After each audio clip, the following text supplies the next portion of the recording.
మీ business ఏదైనా మీ ఊర్లో promotion చేయాలంటే అది సుమన్ టీవీతోనే సాధ్యం. ఇప్పుడే సంప్రదించండి.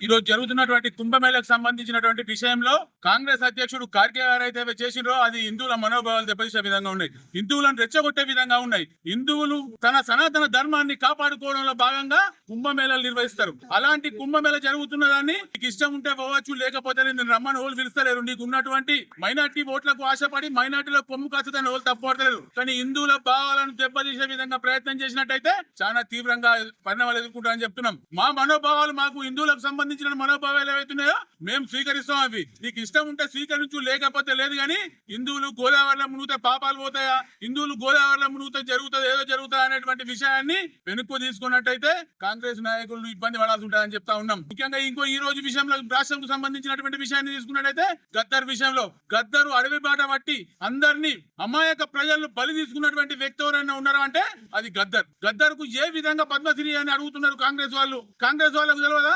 కాంగ్రెస్ వాళ్ళు తూటాలు వేచిందవరు. వైఎస్ రాజశేఖర రెడ్డి ప్రభుత్వం ఉన్నప్పుడు గద్దర్ మీద కాల్పులు జరగలేదా?